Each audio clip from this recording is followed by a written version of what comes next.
Bueno, y ya está con nosotros el economista Fernando Marengo, es economista jefe de Black Toro, también es profesor del IAE Business School de la Universidad Austral. Después les vamos a dar para que lo sigan, porque la verdad que es muy interesante todo lo que él postea para seguir lo que pasa con la economía argentina. Fernando, ¿cómo estás? Muy bien, ¿cómo estás, Mariana? Un gusto, saludo para todos. Saludos. Bueno, una mañana tranquila, ¿no? En términos de lo que está sucediendo en Medio Oriente, pero más allá de eso, eh, quiero hablar un poco de lo que sucede con la economía a nivel nacional. Se estuvo moviendo un poco el dólar en estos días, vos sabés que estuvo bajando, realmente el mayorista perforó los 1.400 pesos y ahora después de los pesos que dejó suelto el Tesoro, vimos que el dólar se estuvo subiendo en las últimas 4 jornadas. ¿Podemos ver un cambio de tendencia o es algo que vos ves que fue algo momentáneo esta suba del dólar? Primero, respecto de la mañana tranquila, Mm, post vacaciones, cuando empecé a preparar las charlas de este año, que uno tiene un poco más de tiempo para la creatividad, estoy arrancando con un planiferio, mostrando básicamente todos los focos de conflicto, ¿no? Que mm, tenés Venezuela, tenés Cuba, tenés Groenlandia, tenés Israel, Irán, Taiwán, el Cuerno de África, que claramente todo eso condiciona la geopolítica, pero también la economía global. Así que claramente todos estos temas hay que, más allá de la noticia, hay que prestarle atención. mm, Respecto de lo puntual de Argentina, a ver, yo te diría que si uno ve lo que viene pasando de principio de año hasta ahora, Argentina viene con con algo diferente a lo que pasó el año anterior. Básicamente un banco central comprando dólares con un tipo de cambio apreciándose y diría con niveles de tasa de interés relativamente elevados respecto a lo que vimos post elecciones del año pasado. Que el Banco Central esté comprando dólares, una muy buena noticia. Incluso el Banco Central había hecho una definición post elecciones de octubre que para mí fue impecable. Vamos a abastecer la demanda de pesos vía acumulación de reservas y esos pesos no se van a esterilizar. Creo que es mm, impecable la definición. Digamos, emitir per se no es inflacionario. Lo que es inflacionario es emitir por encima de la demanda de pesos. Lo segundo, el Banco Central tiene que acumular reservas 100%, parte de los cuestionamientos a la política económica durante el proceso electoral fue que el Banco Central no había aprovechado los momentos de bonanza para fortalecer su patrimonio en dólares. Y lo tercero, la no esterilización, donde respecto a la no esterilización también es clave, porque cuando el Banco Central empieza a absorber pesos pagando tasas de interés, incentiva lo que se llama el carry, que es mm. básicamente que en vez de demandar peso, empezar a demandar un instrumento que te paga tasa de interés. Eh, en esta O sea línea, que desde el ha principio, cambiado la sí, estrategia. O sea, en un principio, yo te diría que post elección de octubre hizo esta definición para mí impecable y yo creo que la mejor definición de política monetaria en los 2 años de que arrancó la administración. Eh, Respecto de lo que viene pasando, Banco Central comprando reservas, buena noticia.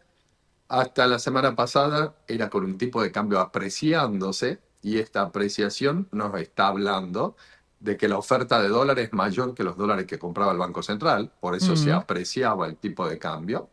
Y respecto a la no esterilización, si tenemos tiempo, te lo dejo ahí al costado. Vos planteabas, bueno, el tipo de cambio se venía apreciando y ahora en los últimos días vemos una leve depreciación. A ver, toda esa apreciación que vimos las últimas semanas, yo hubiese preferido que no ocurriese y que el Banco Central hubiese comprado todos los dólares necesarios para mantener un tipo de cambio estable y que no hubiera apreciaciones. Eh, Me imagino habrás visto, la semana pasada hubo un intercambio de tweets entre el ministro y otro economista respecto de si hay que ponerle un piso o no al tipo de cambio. Y básicamente lo que se planteaba es que no hay que ponerle un piso porque si no estás dando una señal de que el tipo de cambio llegue. A ver, mm. el mercado, cuando ve que el tipo de cambio se aprecia mucho, solo empieza a regularse. ¿Cómo? El importador dice el dólar está muy barato, entonces cancelo las deudas en dólares. El que venía vendiendo dólares para hacer colocaciones en peso dice cuánto más se puede apreciar. Entonces te va a frenar la oferta de dólares y eso ya te empieza a generar como un piso. ¿Y la Ahora, tasa cómo juega ahí también? bueno, ahora, en un país como Argentina, donde todos pensamos en términos de dólares, eso deja apreciar y después deja de apreciar y generarle volatilidad al tipo de cambio, la verdad que yo preferiría que no ocurra. Yo preferiría que el Banco Central, y de hecho lo hace, yo digo que ponga un piso, que compre todos los dólares necesarios y que no deje que el tipo de cambio se aprecie, porque en Argentina, cuando el tipo de cambio se aprecia demasiado, sabemos que después viene la depreciación. Mm. Y el problema de la depreciación es que si por algún motivo la gente se asusta, esa depreciación termina siendo un salto importante que pasa a precios y no digo que vaya a ocurrir eso, pero esa volatilidad en Argentina no es un buen termómetro para la gente en general. Claro, porque uno podría decir, bueno, subió, bajó, ahora tenemos que convivir con más volatilidad, pero es un poco lo que marcaba el presidente que decía, la Argentina no está preparada para vivir con esa volatilidad. A ver, Mariana, yo creo que el mejor ejemplo que tenemos fue desde agosto a octubre del año pasado. Estábamos con una banda, con un techo de banda firme y una serie de cosas, pero cuando la gente se asusta en Argentina por cualquier motivo, que cualquier motivo puede ser doméstico, internacional, regional, puede ser económico, puede ser político, puede ser cualquier motivo, el argentino se saca los pesos de encima y va a comprar dólares. Entonces, digamos, si a esa sensibilidad que tenemos por la demanda de dólares, encima le ponemos volatilidad de tipo de cambio, que no sabemos hasta dónde se puede para arriba o hasta dónde se puede ir para abajo, me parece que habría que evitarlo. Y de hecho, cuando surgió esta discusión, hablando con algún colega tuyo, me decía, no, bueno, pero eso le pones un piso al tipo de cambio. A ver, cada día que el Banco Central sale y compra reserva, de alguna forma le está Sí, poniendo un piso. sí. Entonces el piso existe. Ahora, vos querés un piso al cual comprar reserva y después generar un poquito de volatilidad. Yo creo que sería mejor no generar esa volatilidad. Respecto a las tasas, que es Mm, la clave de todo sí. esto, yo siempre digo, un argentino va y hace un depósito en un banco, le pregunta al banco, ¿qué tasa de interés me pagas? Y el banco te dice, te pago 3% de tasa en peso. Con- Hago el depósito o no dependiendo de qué, de mi expectativa de tipo de cambio. Si el banco me paga 3% de tasa y yo pienso que el tipo de cambio se va a depreciar menos del 3%, hago el depósito. ¿Por qué? Porque gano en dólares. Mm, Ahora, si el banco me paga 3% y mi expectativa es que el tipo de cambio se va a depreciar más de 3%, ¿qué hago? Voy y compro dólares hoy, porque no quiero perder en términos de dólares. Entonces la clave es la tasa de interés y esa tasa de interés es una tasa de interés en todo el mundo, la tasa real respecto a la mm, inflación. En Argentina hay que sumarle la tasa respecto a la expectativa de tipo de cambio. claro. Dicho esto, voy un segundito para atrás, Sí. decíamos, cuando uno dice, ¿por qué el Banco Central está comprando tantos dólares? Y la respuesta obvia es porque hay oferta de dólares. Pero en realidad no hay que centrarse tanto en la oferta de dólares como en la demanda de Mm, pesos. Lo que hay es demanda de pesos. La economía necesita pesos y tiene tres formas de hacerse de esos pesos. La primera es venderle dólares al Banco Central. La segunda sería que el Banco Central baje los encajes, digamos, la libere. exigencia de efectivo mínimo, de esa forma inyecta liquidez. O la tercera forma que tendría el mercado de hacerse de esa liquidez es cuando hay un vencimiento de deuda en peso, no renovar completamente el vencimiento, obligarlo al gobierno a que me pague parte de la deuda. Entonces, de esa forma también me podría hacer de liquidez. Ahora bien, como creo que el objetivo del Banco Central es acumular reserva, ¿qué tiene que hacer? Y la baja de encaje tiene que ser mucho más tranquila y tiene que tratar de evitar que haya vencimientos de deuda en pesos en términos netos. Mm. Entonces ahí te entra la tasa de interés. Si en algún Que habían momento convalidado tasas más altas en una primera instancia y ahora no las han convalidado en la última licitación.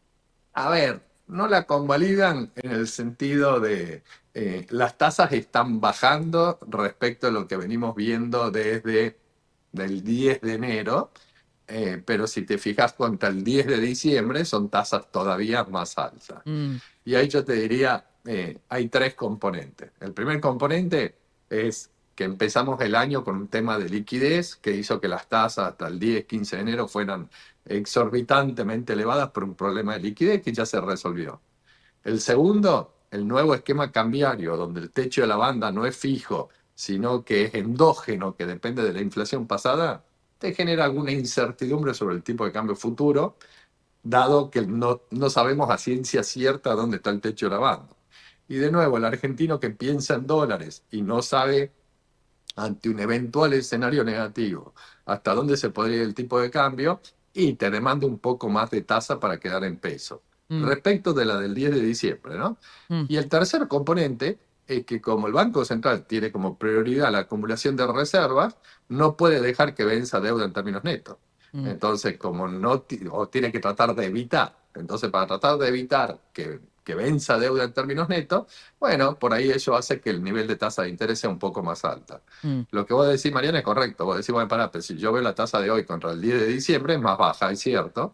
Si la mirás contra el 10 de enero, si la comparás contra el 10 de diciembre, Todavía sigue estamos alta. con niveles de tasa más alta y yo creo que hay dos componentes, que son básicamente el nuevo esquema cambiario y esta prioridad por acumular reservas que hacen que la tasa de interés sea estructuralmente un poco más alta de la que vimos hacia fines del año pasado. Mm. Fernando, estamos hablando con Fernando Marengo, que es economista jefe de Black Toro.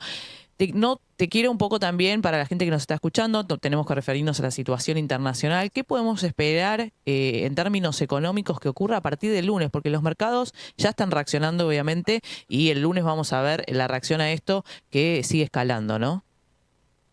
A ver, hay algo que una obviedad, ¿no? El futuro por definición es incierto. Mm, Uno tiene su forma de encarar el futuro, pero por definición es incierto. Como te decía al principio, cuando yo empecé a pensar las charlas de este año,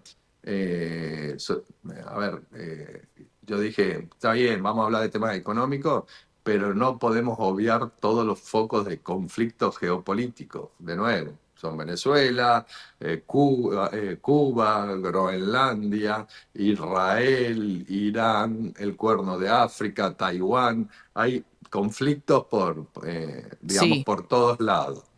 Y Esa situación de particularmente esto de Medio Oriente, Trump confirmando los ataques, explosiones en Bahrein, aerolíneas ya, por ejemplo, la de Emiratos Árabes suspendiendo sus vuelos que van a Dubái. Irán asegura ya que hay 40 muertos por el ataque y haciendo ataques en varios países, como que está creciendo esto y ya está en desarrollo. completamente. Ahora bien, en ese escenario donde ya había planteado incertidumbre global, geopolítica, pero con posible impacto económico, nosotros ya veníamos trabajando hace tiempo con diversificación de portafolio. Que Mm, esto, digamos, hay que tener un poco de Estados Unidos, un poco de Europa, un poco de países emergentes, excluyendo China, América Latina. ¿Por qué? Porque se está viendo que este proceso de diversificación de portafolio está favoreciendo a economías emergentes y te diría que fuertemente a América Latina. mm, Creo que hay temas que favorecen a América Latina, que no se habló mucho, pero a fin del año pasado Estados Unidos sacó un documento que se llama el National Security Strategy, que básicamente cuál es su estrategia, no del gobierno, sino del Estado americano, cuál es la estrategia de defensa. Y básicamente el comunicado el informe lo que le dice a Europa es, hacete cargo vos de tus problemas y de tu defensa, que yo ahora me voy a encargar de América Latina, como no se encargaba hace 20 años. mm. Entonces creo que eso es clave para América Latina, de golpe, para bien o para mal, ¿no? Pero en Estados Unidos, que hace 20 años no se metía en América Latina, empezó a decir, yo me voy a hacer cargo. Y lo vimos en Venezuela, lo vamos a ver en Cuba, aparentemente. Ayer Trump hizo algunas declaraciones sobre Cuba. Y claramente se empieza a ver, en Argentina ves que empieza a haber algún tipo de relación que no existía históricamente. Respecto a los mercados, a ver, cada vez que hay temas geopolíticos, incertidumbre y toda esta forma, ¿qué busca el mundo? El mundo financiero Refugio. busca un seguro, busca cobertura. ¿Cuál es la particularidad que vemos hace yo diría 2 años. La particularidad es que siempre el refugio fue el dólar y los bonos del Tesoro americano. Cada vez que había un evento de cualquier tipo, internacional o incluso en Estados Unidos, el mundo salía a comprar bonos del Tesoro americano. Entonces, ¿cómo reaccionaba? Y se veía una fuerte apreciación del dólar y una caída en el rendimiento de los bonos del Tesoro, o consecuencia de la suba de Mm, precio. Y yo diría que esa es quizás la principal diferencia de la economía global de los últimos 2 años, que cuando hay focos de conflicto y el mundo ya no sale corriendo a comprar bonos del Tesoro americano. van por el oro. Entonces, ¿qué es lo que está haciendo? El mundo está diversificando. Y ahí vemos ayer un oro que llegó a casi 5.300 dólares la onza, marcando casi un nuevo récord histórico. Vemos ayer la plata que subió 8%. Obviamente vemos el precio del petróleo, porque digamos todo el conflicto es en el, Sí, en en el el Medio estrecho de Oriente. Hormuz. Y en el estrecho de Hormuz te pasa casi un cuarto de todo el petróleo y el gas que se consume en Occidente. Entonces vemos un precio del petróleo subiendo de manera importante. ¿Qué sería lo esperable en este futuro incierto? Yo creo que no va a ser algo permanente, seguramente se va a buscar cobertura. El que tenga que hacer contratos de petróleo, no sé si de corto plazo seguramente estará dispuesto a pagar precios más elevados, pero tendríamos que ver, todavía no la vi, la curva de futuros del petróleo. Yo estoy Mm, dispuesto a pagar hoy un precio del petróleo. Ahora, a 2 meses, ¿estoy dispuesto a pagar el mismo precio que hoy? ¿O hay mm. una apuesta de que el tema del conflicto va a tender a solucionarse antes de ese plazo, ¿no? Bien, es importante. Muchísimas gracias, Fernando, por estar. ¿Nos recordás, si querés, tus redes para ver si la gente te quiere seguir para que vean tus gráficos? Ok. En Twitter, @fmarengo, básicamente. Y en Instagram, fmarengo.ig. Esas son las redes. Muchísimas gracias, Fernando, por estar en Café y Negocios. Clarísimo, como siempre. No, por favor, gracias por llamar. Saludo para todos. Beso. Bueno, estábamos hablando con Fernando Marengo, economista en jefe de Black Toro, eh, muy acertado respecto a lo que sucedió, el análisis respecto a lo que está sucediendo con el dólar, qué puede pasar con el dólar en el corto plazo